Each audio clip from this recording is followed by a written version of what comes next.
issue was found out and resolved yesterday. Just had a few more little things to put back together before heading into work today, like thread lock, my kickstand back on,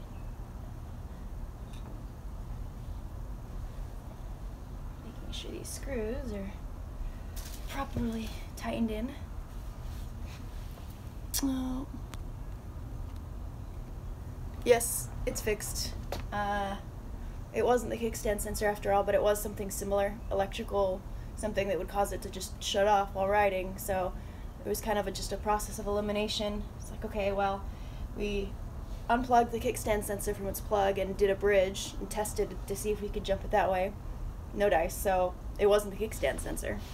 And took apart my clutch cable momentary switch and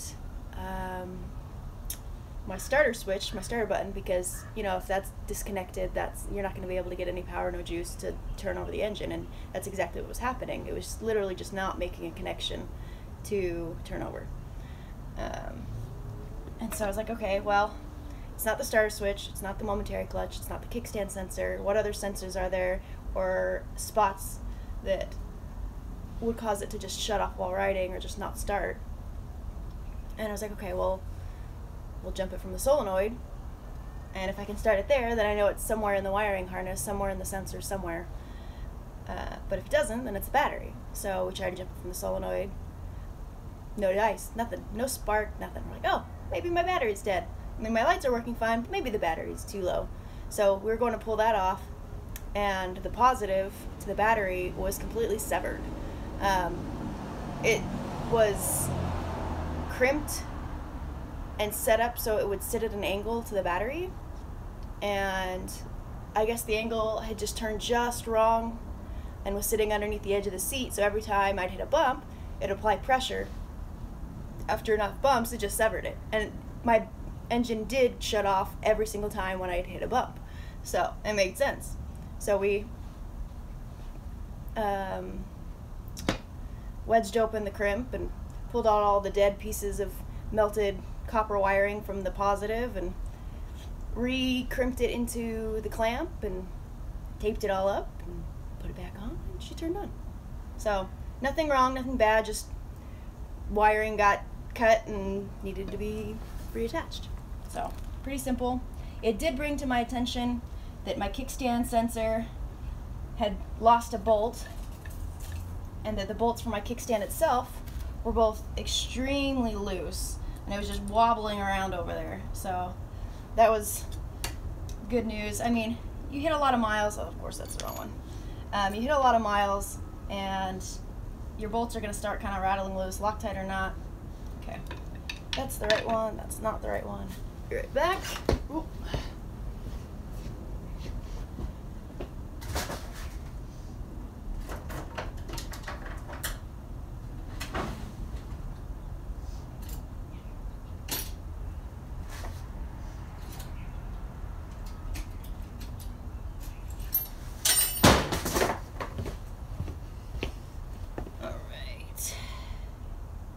Perfect. So, yeah, there's that. Now I just got to get my kickstand sensor and my kickstand back on so I can go right into work. Make sure they're all nice and tight. Okay. We're going to use Loctite on these too, because there's almost no reason for these to come off in a general situation. And I feel like we used Loctite on them last time. I used Loctite on a lot of bolts, but it didn't stay. So we're using more.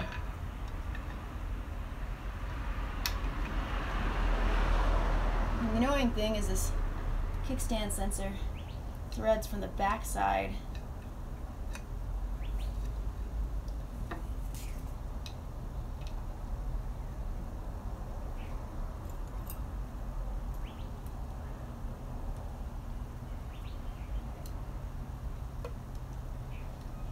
Of the kickstand, so you have to take the actual physical kickstand off just to take the sensor off properly.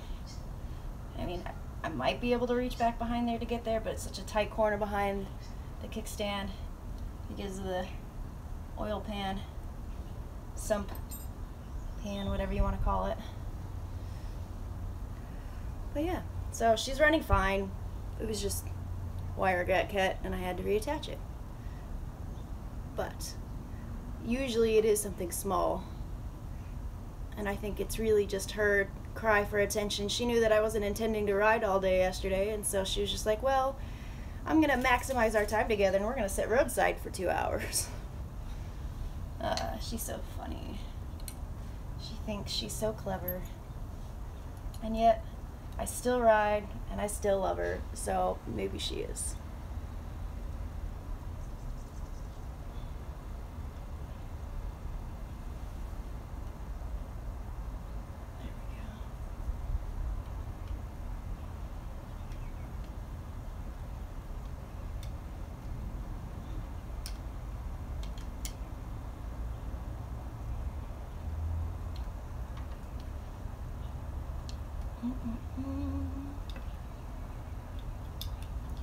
Positive thing out of this is I feel like it'd be a lot of fun to do live streams like this more often, because I don't know, I like getting to talk to you guys, not just post videos. I mean, the comments are great and all, but it's kind of fun to see who's available to pop in and then actually chat as I do things, and then I get to actually talk to people. It's nice.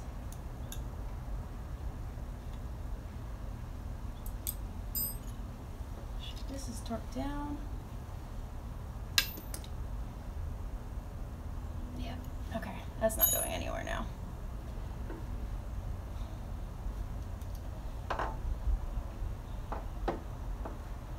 Let's put this down so that I can probably...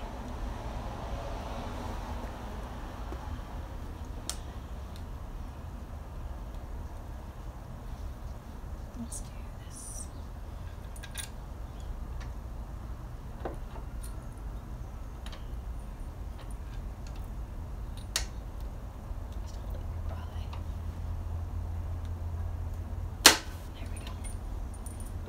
Loctite these as well. Again, you can see there's Loctite on them, but it's dried and coming off.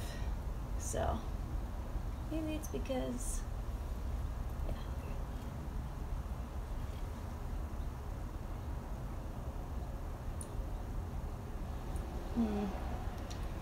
She needs another cleaning.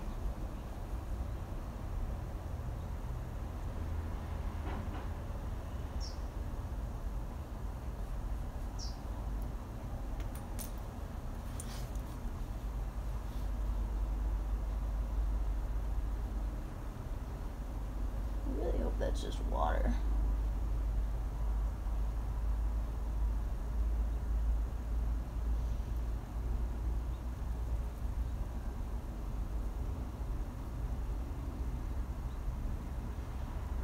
It smells like water, so I won't be concerned. Okay. I will unfortunately not be able to see the comments from here though, so I guess it's not very helpful have you guys hang out while I'm doing this. But you'll get to hear her start up, and I think I can go back and read the comments. I'm not sure. I would like to go back and read the comments.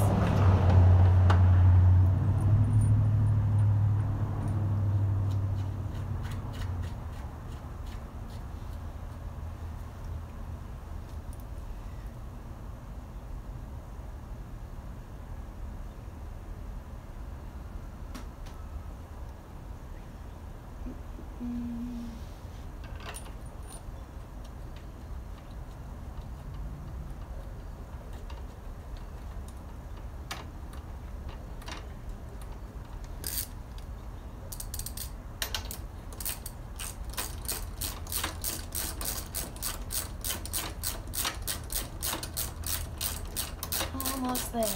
Almost there. But yeah, so not the kickstand sensor, not the battery, not the starter switch or any of the other sensors. It was a severed positive cable, which is completely random and not at all common. And I know how it happened, but it's still like, how the fuck, like, really? I'm telling you, she literally cries out for attention and wishes for me to go riding more, and then throws a fit when I don't decide to ride more. I mean, I ride her every day to work, and I do occasionally go on road trips with her. But I think she just wishes that I'd go on road trips with her every weekend and say, F work, let's go ride. Every day. But I can't. Okay. It's not going anywhere.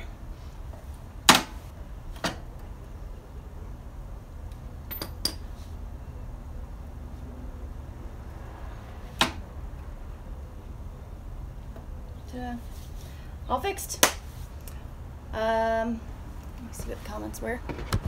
And let's see.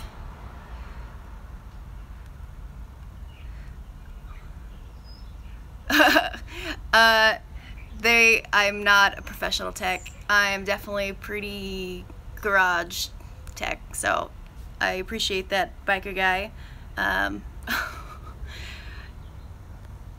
Philip, the radiator, I have my brand new radiator from Triumph sitting in a box over there, waiting for me to pick up new Samco hoses because the ones I bought were for the wrong model.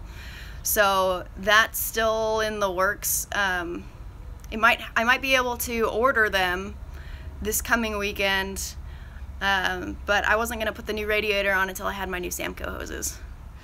So, I mean, my current radiator works fine. It's the old original OEM. It's got 42,000 miles. Well, no, more than that now. It's got probably 47,000 miles on it. It's been patched, so it won't have the same leak issue. But, yeah. Anyways, I'll turn it on for you guys, and then I gotta put my tools away and ride to work. Thanks for joining.